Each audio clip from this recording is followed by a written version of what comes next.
以后遇到什么难处来找我就是。我长你1岁，应该由我来照应你才是。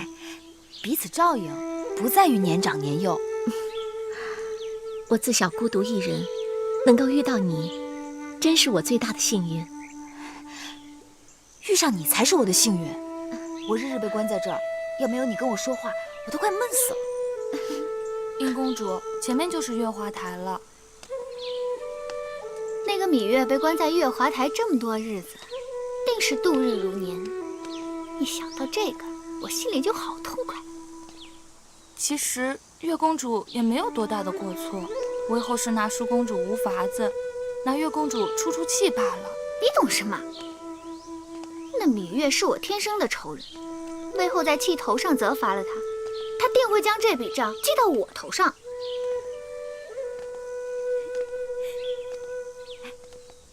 给你戴上。嗯，真好看。我来给妹妹戴上。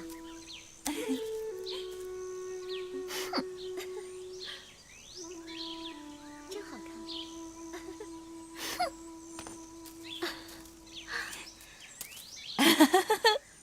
张仪听说南后近日身子不适，特来探望。我的身子跟张子无关，张子就不必费心了。哎，南后楚王厚我多矣，张仪本该感恩怀德，所以悉心的为南后讨了个方子送来。就算张子讨了仙丹妙药，也治不了我的病症。哈哈哈。正值盛夏，依在下推测，南后患的应该是热症，气粗口干，五心烦热，日夜交替，心躁多梦，饮食不思。就算知晓病症，也不知道病源。病源无非是时令、鬼魅、起居等外源所致。那依张子所看，我的病源是宫内有鬼魅侵入。张子果真神机妙算。南后福慧双修，有上天庇佑，用了在下的方子，定让那鬼魅败下阵去。当真？自然当真。那张子快将方子告知于我，那方子若真管用，我必会重谢。夫人且慢，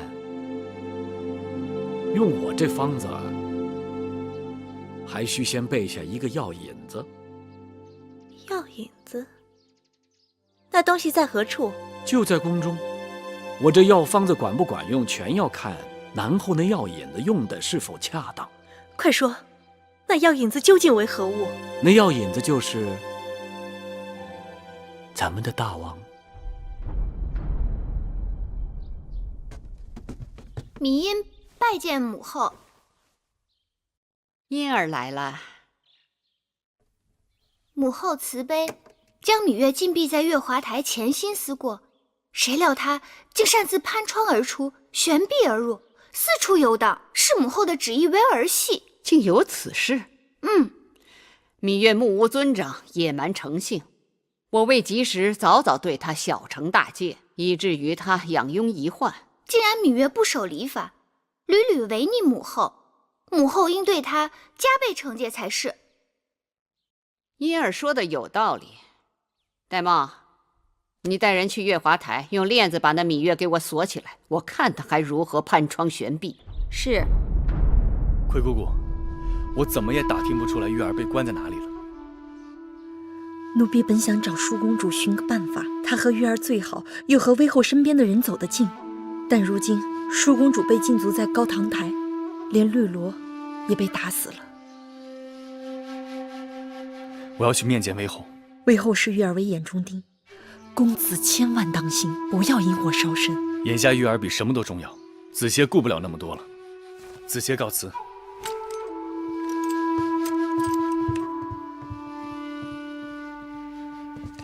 微后，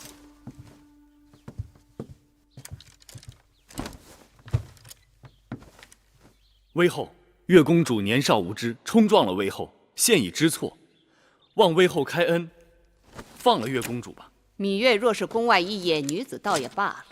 她是先王之女，大王之妹，目无王法，十恶五孽，样样俱全。公子让我对她网开一面，那以后这后宫谁还遵循礼法？我还怎么管束奴婢下人？我不得不杀一儆百。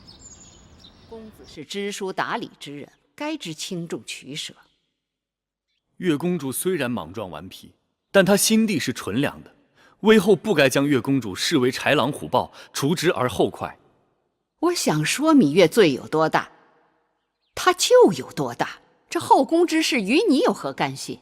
你皇协不过是个太子伴读，竟然大言不惭来教训我，难道你想犯忤逆之罪吗？皇协并非想触怒威后，只是世间之事均有黑白，万事抬不过一个理字。于公，我在整肃后宫；于私，我在管教儿女。这理字还不够大吗？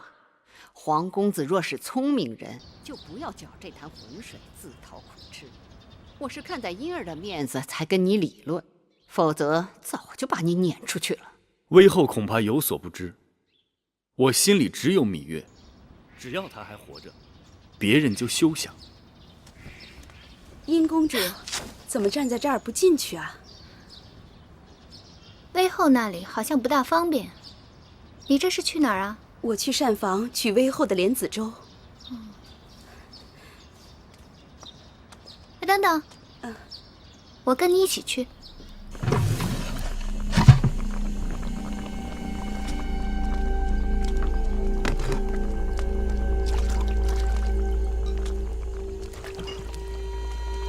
威后要的莲子粥好了吗？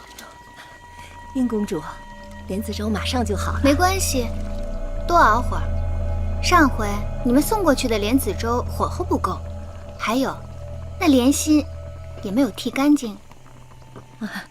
这回我们仔细着呢，保证不会出差错。那就好，忙吧。是。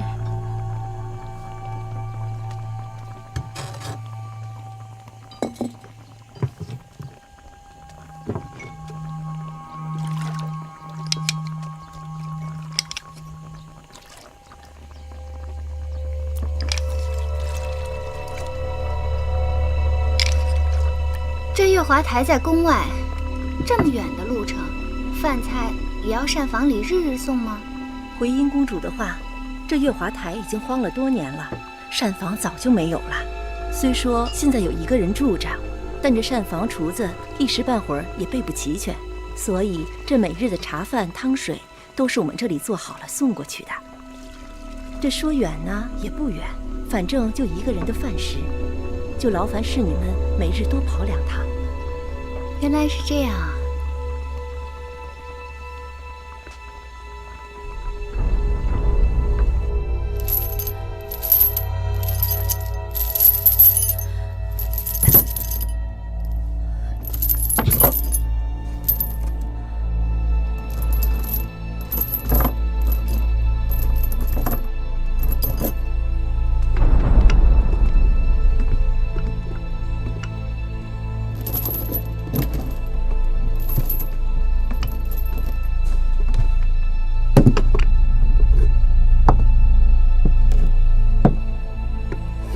月公主，用膳吧。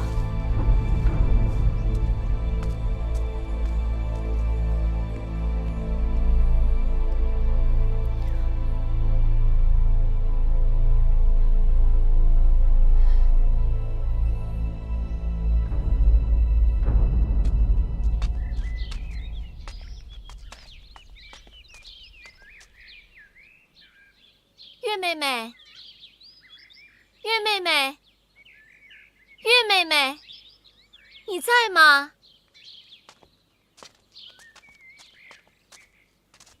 月妹妹，你怎么不说话？你是不是病了？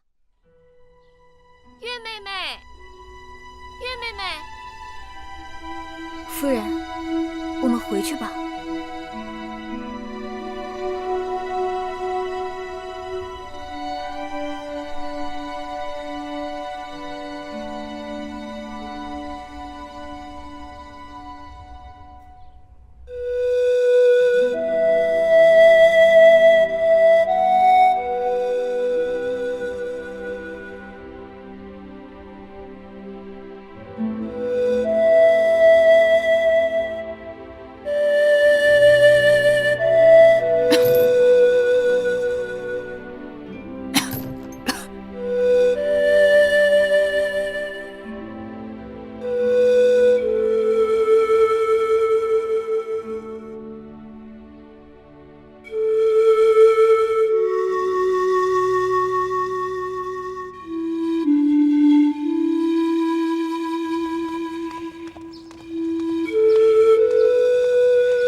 夫人，不好了，南后他来了。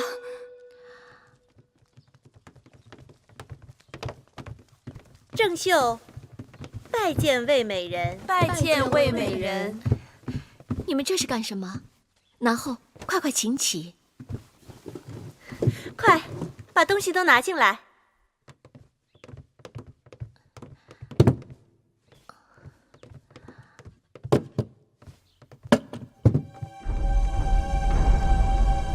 你本是南后，后宫之主，臣妾仅仅是个美人，你这样做，岂不乱了身份尊卑？什么身份尊卑呀？妹妹是天女下凡，众芳花魁，姐姐见了只有喜欢二字，别的什么都顾不上了。再说了，这女子的容貌若分品级，妹妹必是先出天后，我惭愧的连个侍婢都比不上，所以只好金钗不群的来拜见妹妹。南后这样抬举臣妾，让臣妾惶恐万分。切不可再叫我南后，否则啊，让我无地自容。今后你我就以姐妹相称，我愿留在章华台，日夜伺候妹妹和大王，就怕姐姐搅扰了妹妹的清静。不，这伺候二字怎可胡说？这偌大的宫殿，空空荡荡的，就我一个人住。姐姐要是愿意时常过来与我说话，我高兴还来不及呢，有何搅扰？谢妹妹不弃草莓之恩。姐姐，你这不是折杀我吗？好妹妹。好姐姐。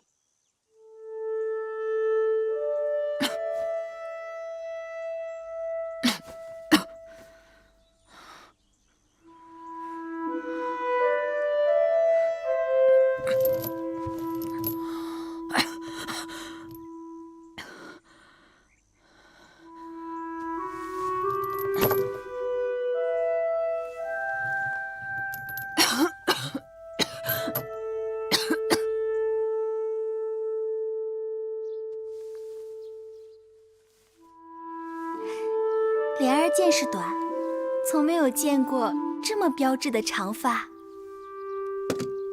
岂止是你见识短，我又何曾见过这宛如丝绸的秀发？曾经我也为自己的长发感到骄傲，可今日与妹妹一比，真是井底之蛙。不过我这儿有一方子，是早些年魏国美人熏江王后护理秀发用的。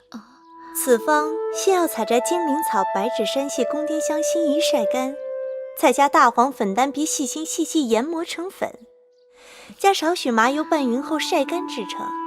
待头发洗净后，将粉末撒在头发上，再用篦子细细篦去。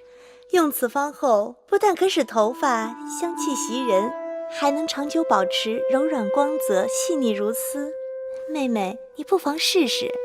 都说宣江真发如云，不屑敌也。原来是有这么好的方子在帮他。可是这个秘方太过繁琐，妹妹是慵懒之人，繁琐之事都避之不及。哪用得着妹妹亲自动手？我那儿就有现成的。莲儿，一会儿跟美人端一坛过来。是。妹妹怎敢如此劳驾姐姐？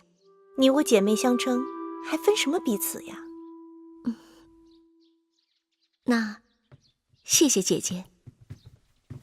拜见大王。臣妾拜见大王。臣妾拜见大王。起来，起来，都起来吧。你们这是？我听说美人妹妹刚刚入宫，人地两生，唯恐下人伺候不周，特来照应。我们已结为姐妹，愿同心协力，共同侍奉大王。同心协力伺候寡人。南后姐姐一片赤诚，体贴入微，待臣妾如亲姐妹一般。南后宽仁大度，开诚相见，实为后宫楷模。看到爱妃相处得如此和谐，实在是寡人之大幸，大幸啊！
底是怎么了？这些日子我浑身疼痛，四肢无力。你是不是病了？可有御医前来诊断？眼下我被禁闭在此，有人巴不得我能够快快死掉，哪里还肯派御医给我？我这症状奇得古怪，像是受了毒物之害。是何人要害你？我去禀报大王。他位高权重，无人可奈何得了他。再说，他想害我，定是早谋划的滴水不漏。这怎么办？月妹妹，我要怎样才能帮你？你看到那些灌木吗？开着白色的小花。是开着球状的小花吗？它们是土茯苓，你若能挖出它们的根茎，或许还能救我一命。好，你等我，快帮我一起挖。是。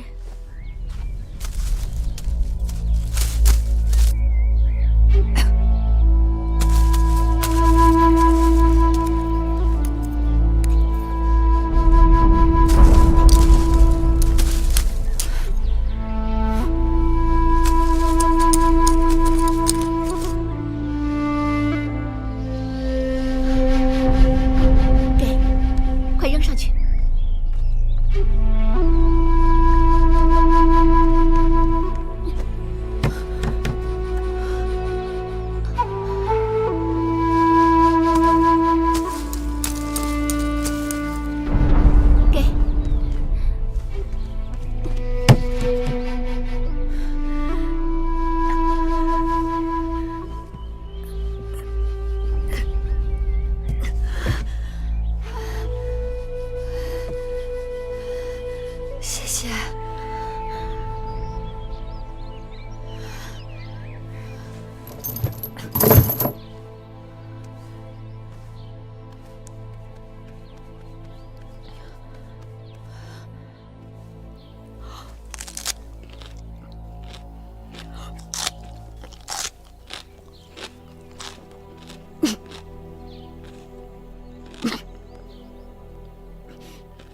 公主，您这又是要去哪儿啊？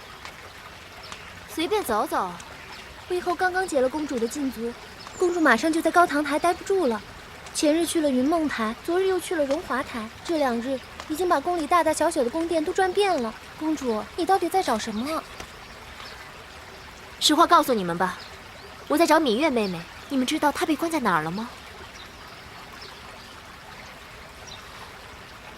好吧，你们不告诉我，我就带着你们日日找，直到找到为止。公主，公主，你这样找又有什么用呢？要是人不在宫里，即使踏破铁鞋也是找不到的。你说人不在宫里？我瞎说的。人不在宫里，那就在外面的离宫了。公主，你就饶了婢子吧，婢子真的不知道。公主要是说是婢子说的，婢子一定性命难保。谁说是你说的了？是本公主自己想到的。快说，月儿被关在哪个离宫啊？公主，快别难为我们了，我们只知道月公主并不在宫内，可是到底在何处，实在不清楚。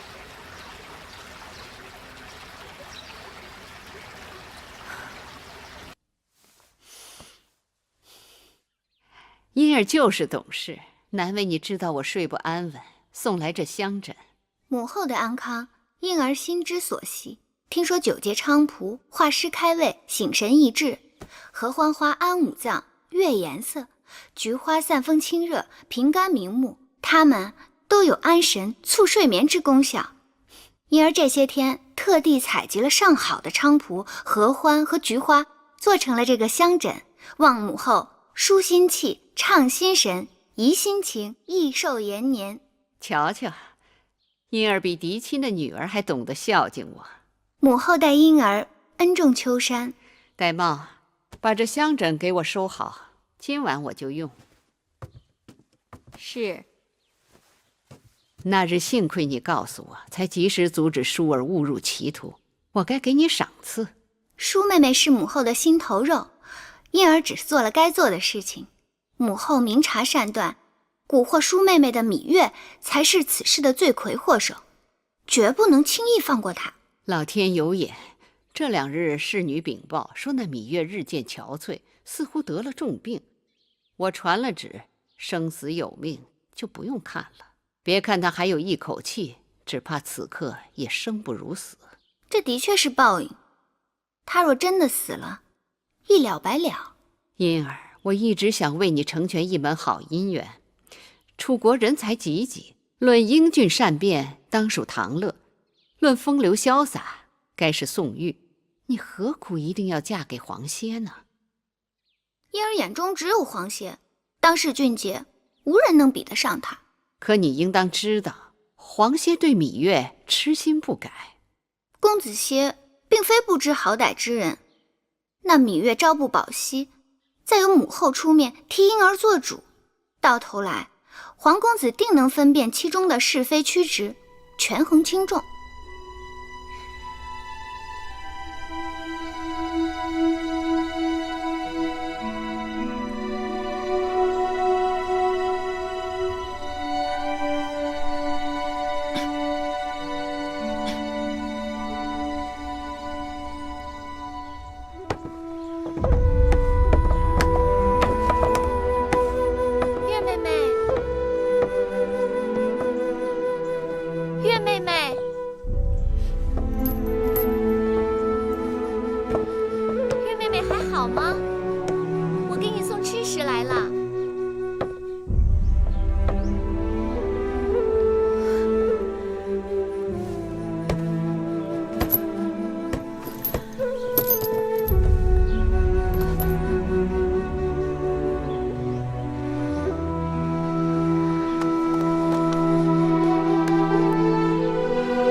你怎么了？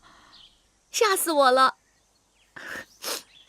你要是再不把水囊取下来，我就以为你死了。我不能死，我还有2个弟弟要照顾呢。好了，我开玩笑的。我听说绿豆汤最解毒了，以后我每日都给你送来，还有一些吃食也一并送来。我近日觉得好多了，我也不知道我中的是什么毒，要真正去除还需时日。幸好有这几日的土茯苓，我被关在这里无聊，每日对着窗外辨认花草。那土茯苓是我最熟悉的，它能解毒，还能熬粥熬汤。小时候我弟弟生口疮生疹子，魁骨也用它治。我能活下来，说明老天要我活下来。你当然要活下来，要不然你怎么对得起我这双手？这些日子把土茯苓把我的指甲都挖烂了，昨夜大王过来，怕他看到，吓得我一直攥着拳头。大王很宠爱你。但是楚国不是我情愿要来的，可魏王说楚国要与5国联盟，我嫁过来，如果能讨大王欢喜，对我，对我们魏国，对大家都好，所以我就来了。我爹是文侯之后，在魏国也算有点地位，大王宠我，只怕是看在魏王的面子上吧。或许是，或许不是，但无论怎样，你都是我见过最美的女子。世人只要他不瞎，就会珍惜你的。如果大王他真的看中我，我一定会借机向他进言，让他找出害你的人，并放你出来。不，最好不要。你刚到楚国，还不知这楚宫里步步陷阱，人心叵测。我已算是小心，却还是吃尽了苦头。不会人人都是歹人吧？我到了楚国之后，先是遇到了你，然后就是南后姐姐，你们待我都特别好。南后？南后姐姐与我姐妹相称，她每日都到章华台来看我。除此之外，她还把最好的吃食让我先挑，最好的东西让我先用。我在家里是个独女，从小一个人孤独惯了，除了我的排箫，无人与我亲近。如今有了南后姐姐，亲姐妹相处也不过如此吧？不会吧？在这宫里，最不希望大王宠爱你的人，就该是他了。妹妹是不是一朝被蛇咬，10年怕井绳了？姐姐不信我的话也就罢了，但姐姐要记住，害人之心不可有，防人之心不可无。妹妹身陷囹圄，不能在姐姐身边左右照应，姐姐要时时警醒才好。还有，姐姐来月华台看我之事，切不可告诉任何人。放心吧，这件事的轻重我自然明白，我对南后姐姐也不会说的。不过，南后姐姐她确实是真心待我，就像是你真心待我一样。放心吧。我这里还有一些糕饼，你拿着充饥。来，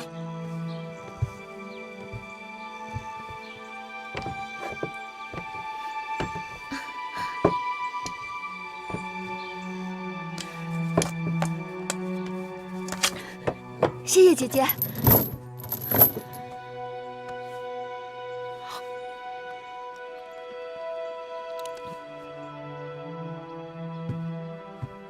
姐姐，妹妹这是去哪儿了？让姐姐好找。我就是随便在外面走走。这些时日与妹妹朝夕相处，一时半刻不见，还真有点想呢。看，这是我新配制好的胭脂，特意拿过来给妹妹试试。谢谢姐姐惦记。你我还客气什么呀？去给姐姐烹茶。是。快来，来，让姐姐给你试试。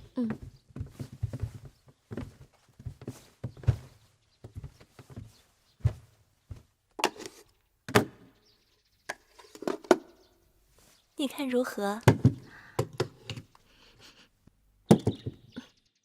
这般轻薄香甜，姐姐是如何做到的？是用上好的红植竹花瓣放到干净的石臼中，慢慢将花瓣冲成后浆，细砂过滤取汁，然后将当年新骚就好的蚕丝剪成这珠核般大小，放到花枝中浸泡，取出晒干后，就成了妹妹手上这上好的胭脂。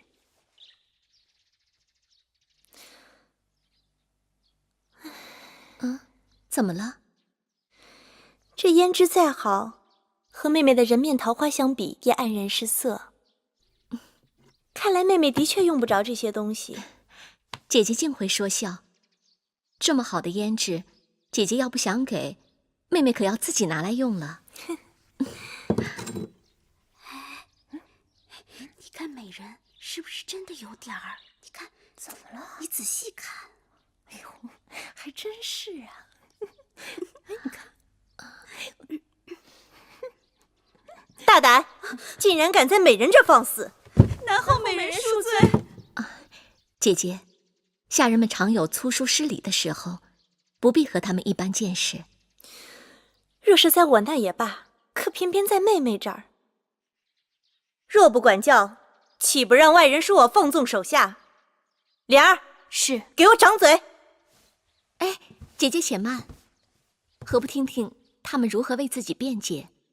如果无道理，再打也不迟。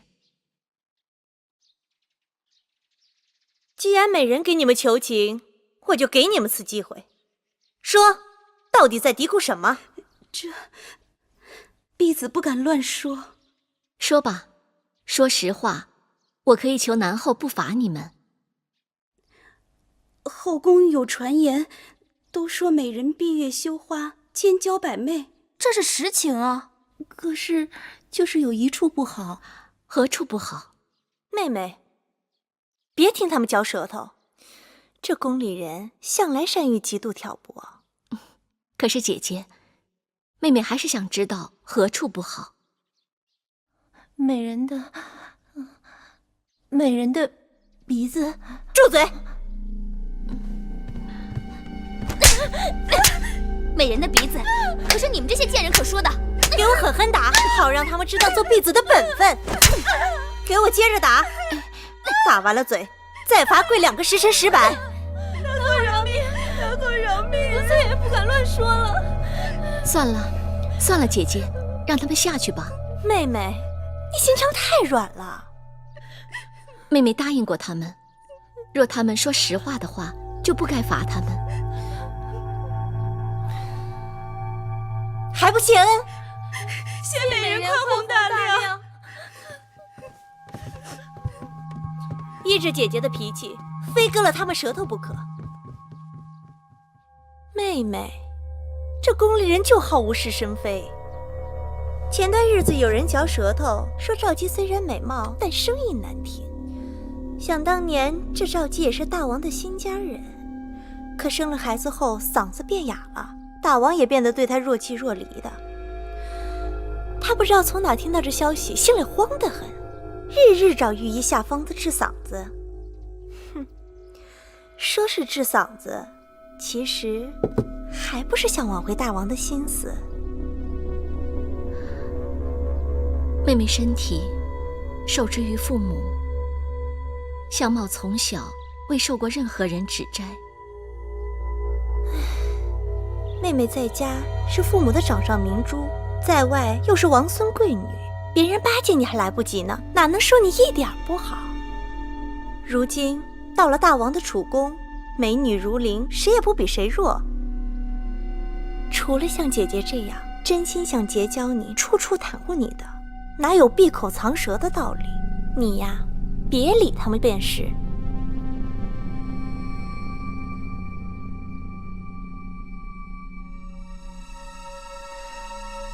姐姐也真是个粗心人，他们不说，我还真没看出妹妹脸上的缺憾。我真的看不出什么。你从小到大都看自己的面孔，自然很难看出瑕疵。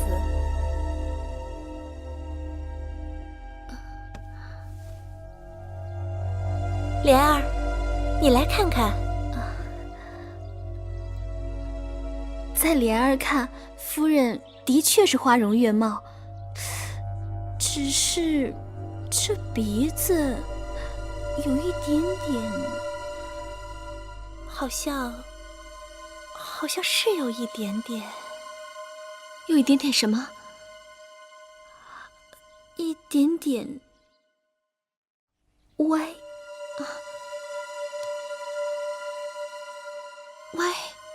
难怪大王昨日跟我在一起，提起妹妹的容貌，你都不知道大王有多喜欢你。大王先是说你肌肤胜雪，秀色可餐，可后来大王又说，端详你久了，总觉得有那么一点点缺憾。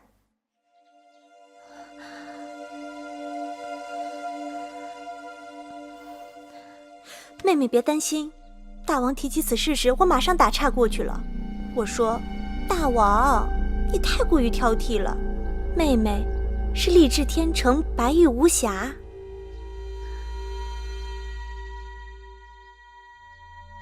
可是大王日日都来章华台，他总有一日会看出破绽的。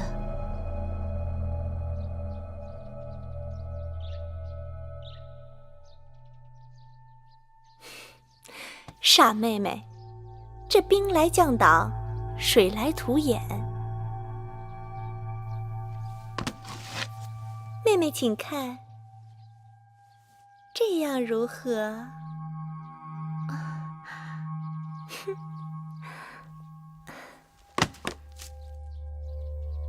这样呢？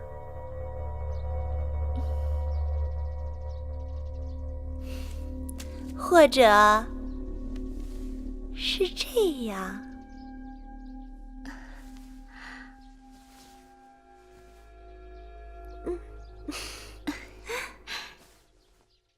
谢谢姐姐细心指教，是妹妹聪慧。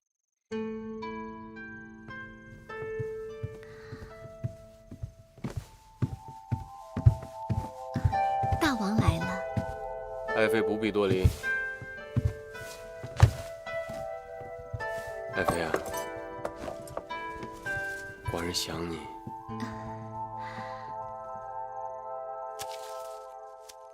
爱妃，你可知道，这是寡人有生以来第一次摘花给一个女子。谢谢大王。嘘，爱妃啊，今日屋里的灯光为何如此昏暗呢？今晚月光好，如果屋里太明亮了，反而辜负了月亮的皎洁，对吗，大王？爱妃果然好情趣啊！爱妃，寡人，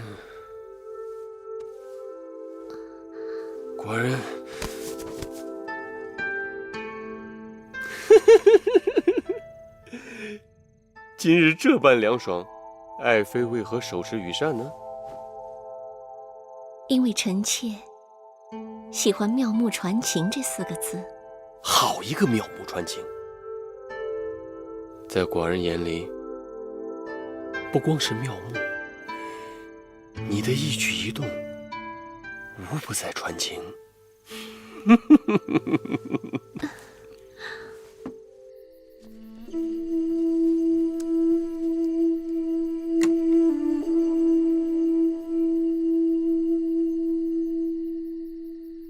子歇，夫子，你久等了。为师刚刚完成新政12册，几日后便可呈给大王。这新法主要以军爵平陆、任贤能、赏战功、削冗官、拓荒地等12条法令。楚国的疆域大于秦国，根基深于秦国，人才多于秦国。若能实行新政，必将称霸诸侯。大王倚重夫子，若是这新政12册得以推行，千秋万世将熏祭夫子的功业。新政推行，虽大利楚国，但必然会招致朝臣勋贵们的怨恨。老夫但求不像伍子商君那样死无全尸即可。眼下秦国崛起太快，我怕他们不会给楚国太多的时间呐。夫子不必过虑，我国使臣将齐聚郢都，定联盟合约。楚国又是合纵长，有这6国联盟在，即便秦国崛起的再快，他也不可能一口气并吞6国。说得对。哎，这么晚了，你找我何事啊？夫子，我有事相求。你说。月公主因为得罪了威后，被杖责关押起来了，至今下落不明。恳求夫子帮助疏解，解救月公主。唉，月公主是个身世可怜的女子啊。好吧，欲治其国者，必先齐其家。后日大朝，我便竭力陈情，请大王出面询问此事。没有罪名，谁也不能把月公主如何。然后，你就可正式向月公主求亲了。多谢夫子成全。快点儿！对对对，小心！对，就放到那边，抬到那儿去。对对，放这儿，就放这儿。我看，好，放到案几上。妹妹，姐姐，妹妹，快起来！姐姐为酒宴已经辛苦整日，何不坐下歇歇？今日妹妹生辰，大王特别赐宴，你又不喜欢热闹，别人只好作罢。今日只有姐姐和大王替妹妹庆生，若有差池，岂不被大王怪罪？姐姐一直为妹妹操心，妹妹真是感激不尽。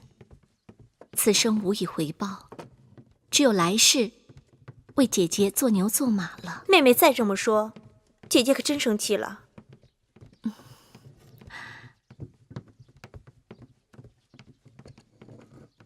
啊，你等等啊，那盆花放在门口。是。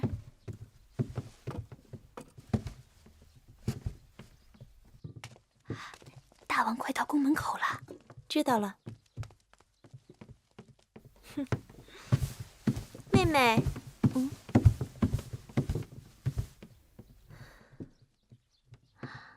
天已黄昏，你是否觉得这店里有些昏暗呢？姐姐的意思是，平日里我劝你与大王单独相处时灯光要幽暗，那是为了让大王只看到你曼妙的身材，而忽略了你的缺憾。可今日是盛宴，灯光过暗，一是不吉利，二是坏了气氛。那可怎么办？我想，何不把那九尾天狐灯拿来，放到妹妹身后高处？灯下黑的道理，妹妹是懂的吧？既照亮了大殿，又照不到妹妹，你觉得这主意如何？姐姐好聪明，我这就进去把九尾天狐灯拿出来。妹妹快去，别耽误了时辰。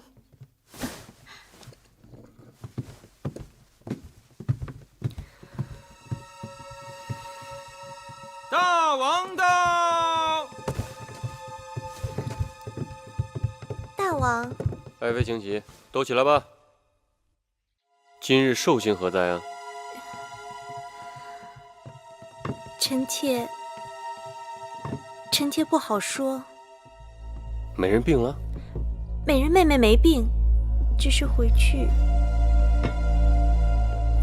取九尾天狐灯了。取灯就取灯吗？有何不好讲的？可臣妾认为，美人这么做，未免对大王太为不敬了。那盏灯是爱妃送给美人的吧？更何况寡人看来，那灯也没有什么不好啊。正因为好，所以才被妹妹再三讨要，我不得不给她。竟是她向你抢索的？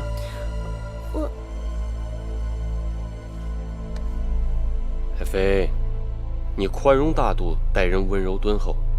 魏美人刚刚入宫，一盏灯而已，小事一桩，给她就给她了。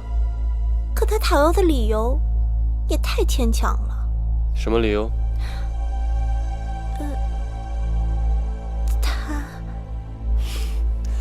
爱妃一向心直口快，今日为何这般吞吞吐吐？有寡人在这儿，但说无妨。爱妃，他说他要用这盏灯去除异味。大王，你弄疼臣妾了。他当真是这么说的？请大王息怒。臣妾喜欢“妙语传情”这四个字。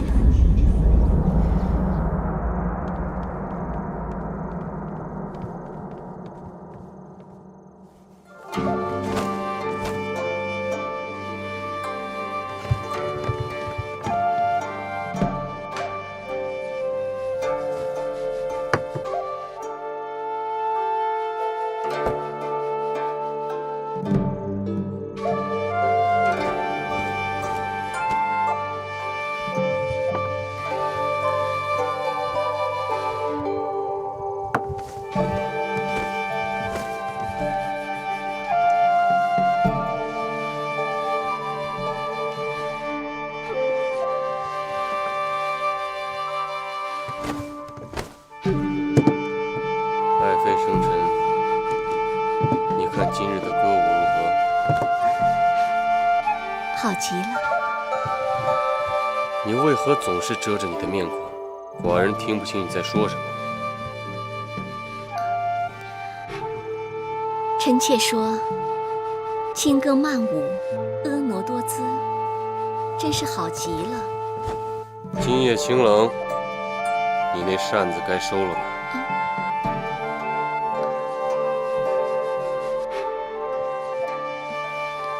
是。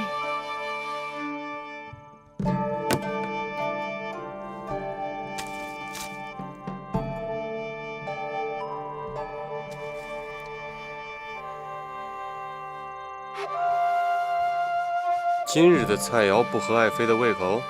不，南后姐姐特意让御厨精心准备，菜肴美味可口。那是酒不好喽？不是。那寡人为何见你菜味吃一口，酒味喝一樽呢？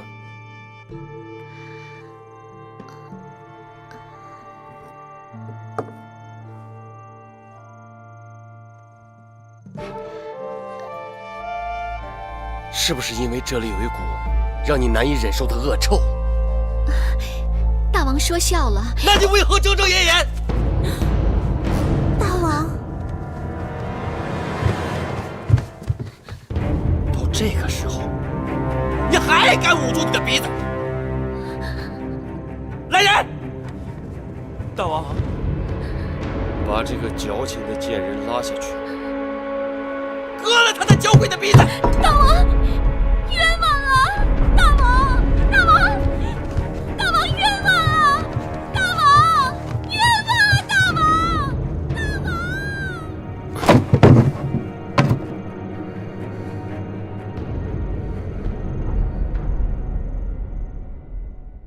今日朝会，寡人是想就即将举行的六国会盟一事跟你等商讨，还望众爱卿畅所欲言。微臣听说魏国美人不知何事触怒了大王，昨晚受了异刑。是又如何？魏国送亲的使者尚未离开郢都，便发生这等事情，的确难堪。楚魏联盟由此可能破裂。魏国使者准备就此事递交国书，要求说明缘由，并且道歉。哼！大王，魏王的颜面的确因此而受到羞辱，大王不妨给他们一些安抚。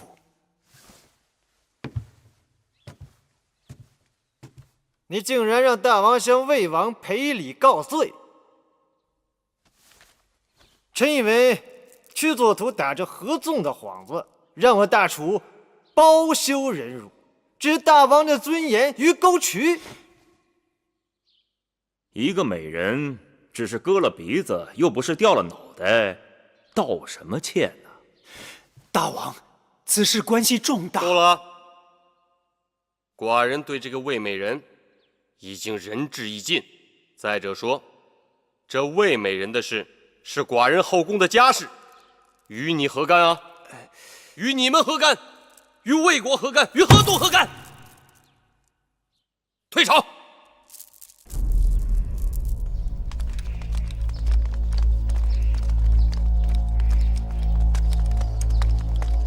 夫子。啊，子歇呀。弟子在此恭候夫子多时，何必在这儿等？朝会若有结果，我自会同你说的。弟子一早听说，因为魏美人受刑，魏楚联盟之事可能破裂了。唉，大王正在气头上，根本不听劝说。合纵之事有了裂隙，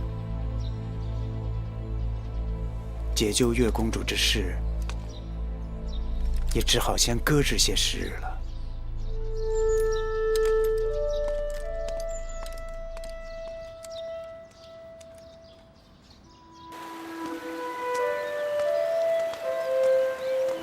姑姑，桓公子来的正好，已经有月儿的下落了，说是关在宫外的月华台。我现在就去求舒公主想办法救她。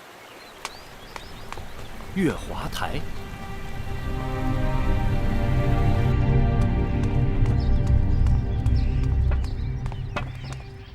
姑姑，顾眼生，敢问来找谁？有何事？我是魁姑云梦台的，有要紧的事要求见舒公主。姑姑真不巧，我们舒公主正在午睡。那我等等。这里是高堂台，不是云梦台，你还是走吧。可我真的有非常要紧的事。此刻让你走还是客气的，惊动了威后，只怕你我担待不起。我求求你了，我求求你们了，少啰嗦，快走吧！我求求你们了，走！好大的胆子，你们敢做我的主了？公主恕罪。魁姑姑，月儿到底怎样了？有人在月华台见着她了，说是病得很厉害。虽然现在无人给她定罪，但也没人给她释罪，所以根本不给她拍太医，只是由着她去死。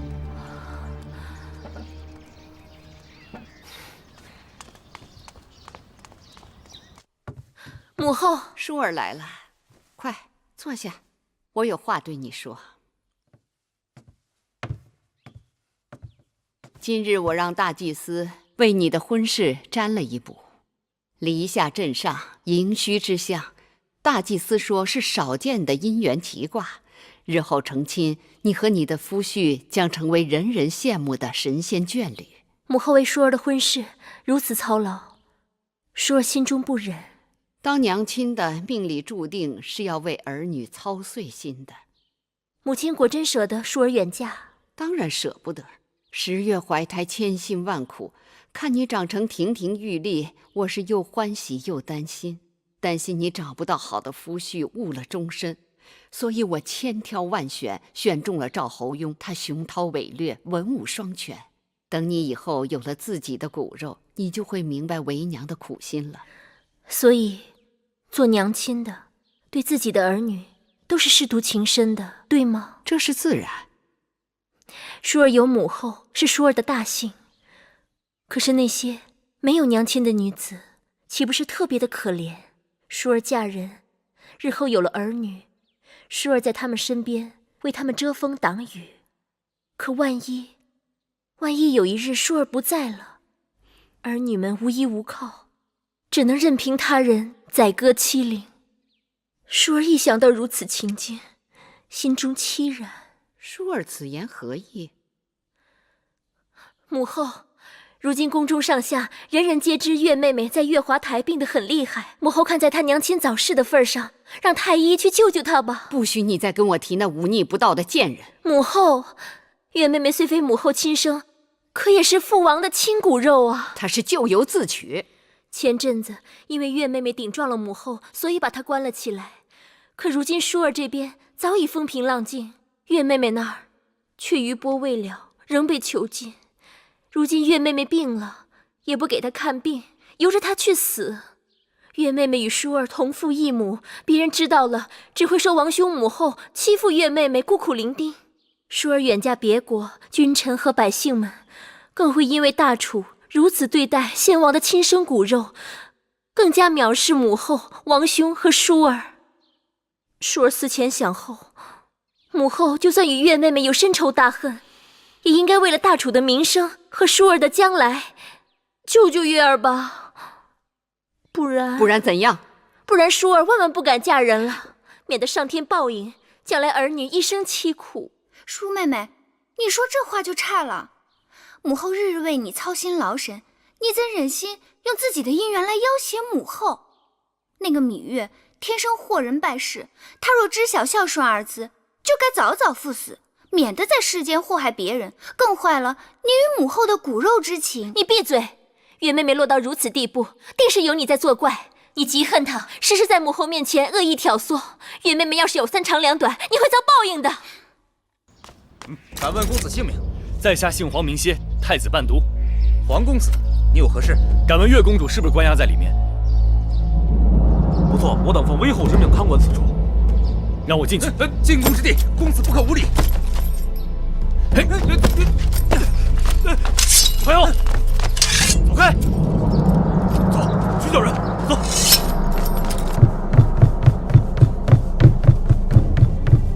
月儿，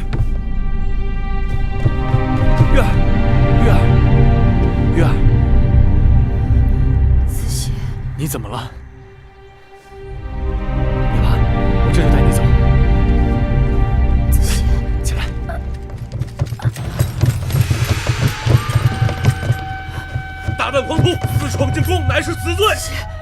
今日我黄歇就是闯了，你们又能如何？拿你归案！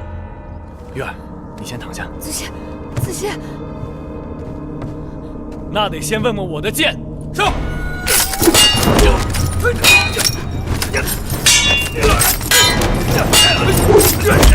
小心！小心，子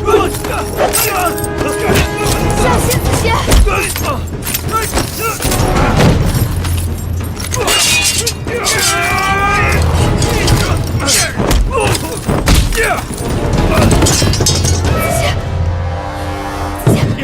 子歇，有黄骨祖棍，要杀要剐，冲我来！月儿，子歇不怕死。子歇，你们来拿我的性命吧！好，那我就成全你。等一下，杀了太子陪都，动静闹大了，可不好交代啊。月公主是大王的妹妹，伤了她，大王怪罪，更不好交代啊。住手！狄公主在此，谁敢无礼？姐姐，月儿，你们好大的胆子，竟然敢对月公主和皇公子动手！公主恕罪，我们也是奉命而行。给我滚出去！还不快滚！走走。月儿，月儿，月儿，这到底怎么了？出什么事了？快拿水来！月儿，姐姐，喝不得。为什么？有毒。有毒？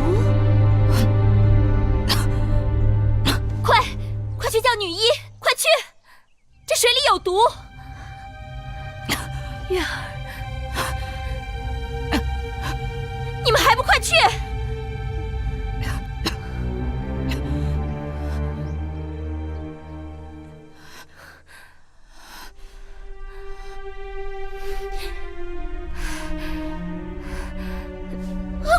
苏公主，姐姐，不能喝，姐姐，出去告诉外面的人，说舒公主饿了，吃了这里的东西；舒公主渴了，喝了这的水，随他们怎么办吧。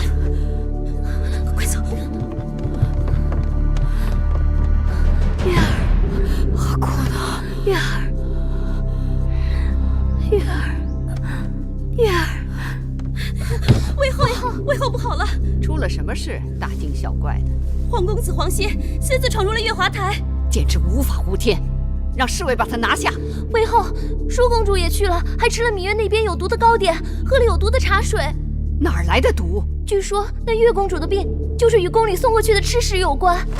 快去叫女医治，去月华台救我的舒儿要紧。是。说，谁背着我下的毒？奴婢不敢。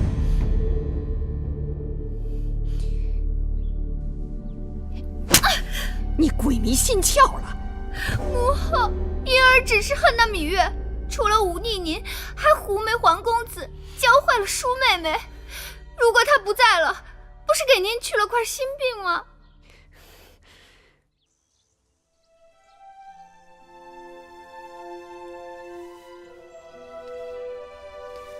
女医治，先给姐姐解毒。别担心了，我已经吃过解毒的药了。皇公子的伤口也包扎好了。子歇，月儿，放心吧。月儿的病到底怎么样了？月儿中毒身吗？月公主是我见过运气最好的人。女医治奇怪，虽然中了剧毒，但症状却没有想象中的严重。世间奇怪的事情我见得太多了，见怪不怪了。只怕宫里的有些人是坐不住了，他们一直以为月公主必死无疑。我这里有丹丸，每日只需1粒，服后会发烧，会卡血。你们若信我，就让她用；若不信，就算了。多谢女医治救月儿。不是我要救月公主，是她命里不该死。珍珠、珊瑚。公主，你们回去告诉母后，就说舒公主留在月华台不走了，和月公主同吃同住。谁要想下毒的，让她下好了。是。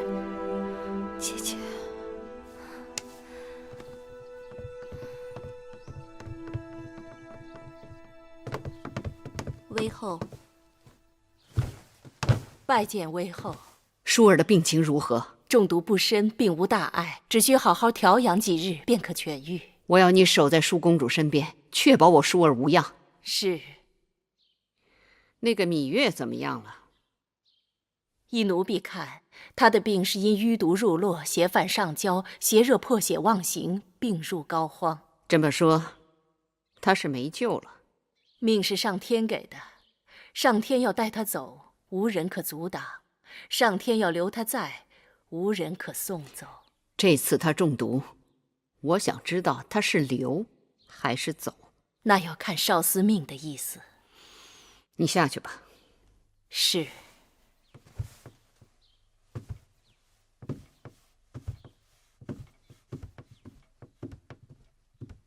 微后，舒公主说，即便她病好了，也要留在月华台与芈月同吃同住。由她去吧。你告诉下面，衣食住行不可怠慢，给我好生伺候着。若有半点差池，我让他们都去死。是。因儿那丫头有点走火入魔，你们给我留点神。奴婢明白。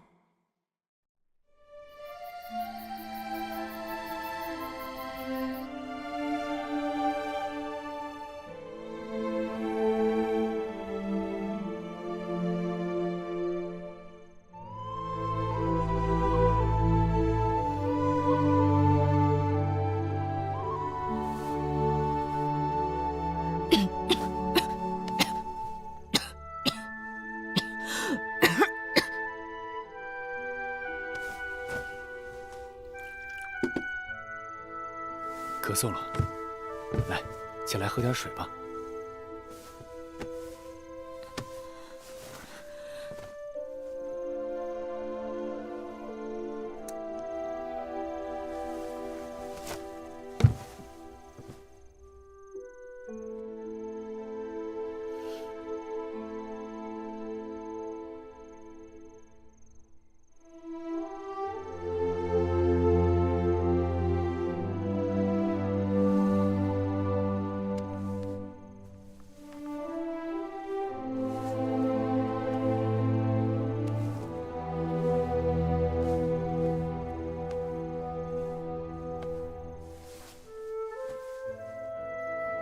睡吧，我陪着你。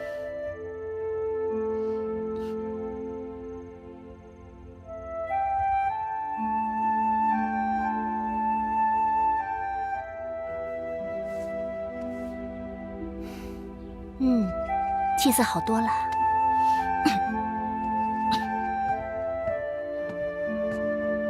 舒公主，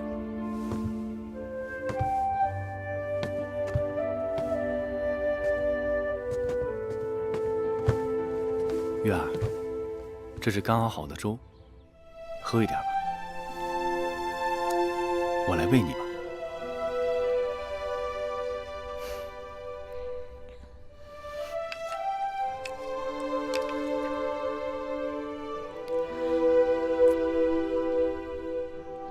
不烫吧？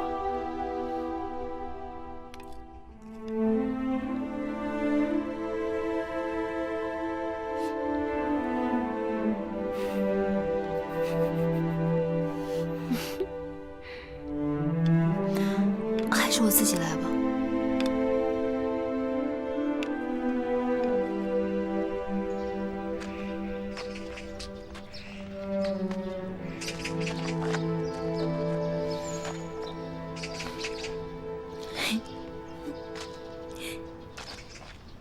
月儿笑什么？月儿好福气，若没有你和舒姐姐，我就看不到这园子里的景色了。月儿别这么说，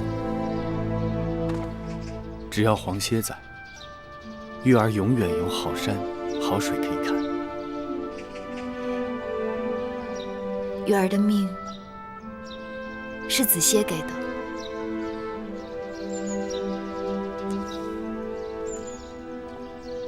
月儿就是子歇的性命。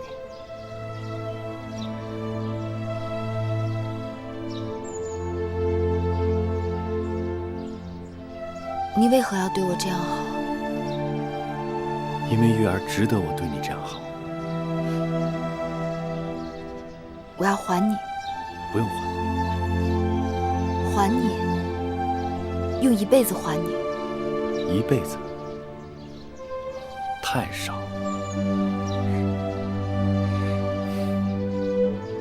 那就生生世世，死生契阔，与子成说。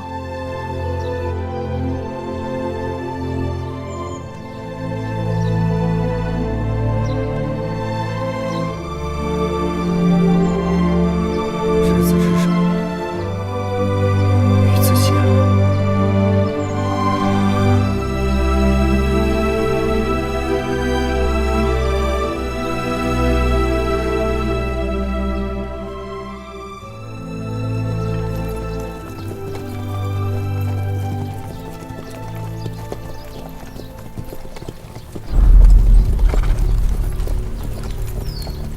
秦王在此亲临郢都，楚王命我等在此恭候大驾。有礼。不过2月10日，臣弟与王兄又来到郢都城了。大良造公孙衍曾经劝寡人改弦更张，弃南就易，弃远就近，迎娶魏国公主。寡人却因此更觉得楚国这一趟必来不可。楚离子，你怎么看？王兄是觉得不易到手的东西更珍贵。这一回，寡人想要的东西都会到手。拜见大王，楚离子。张子免礼。寡人在路上已经听说，张子一张妙嘴，顶下千军万马，略施小计，便离间了楚国和魏国的关系。想来有张子在，要让那6国合纵变得分崩离析，并非难事。大王，有时候一个人的鼻子要强过数万兵马将士。本王这次来郢都，名义上是来给舒公主下聘礼的，但聘礼下得成下不成，还有变数。张子看，这步棋该如何走啊？只要将秦楚联姻做成事实，这5国合纵就告吹了。不过赵侯雍这几日也派了使臣到郢都来向楚公主求婚，就住在这家驿馆里。所以大王这一次遇上了一个劲敌呀。那赵侯雍与朝阳来往热络，朝阳在宫中根深权重，若他站出来为赵侯雍说话，这分量不可小觑。你今日晚些时候，给晋上送些好礼过去。即使朝阳替赵国鼓吹，那晋上也该有话可说。你送礼，他也会送礼，送来送去不就是个礼吗？可有一样东西比礼管用，那就是情。楚公主对秦王有情，秦王对楚公主有意，为什么要将这个事瞒得密不透风呢？倒不如散出去，让越多的人知道越好，最好让赵国的使臣也知道。张子说的有理，姻缘讲究水到渠成，能想法子让赵国使臣知难而退，是最好不过了。与其苦等水到渠成，不如早早的将生米做成熟饭，这叫大行不拘细谨。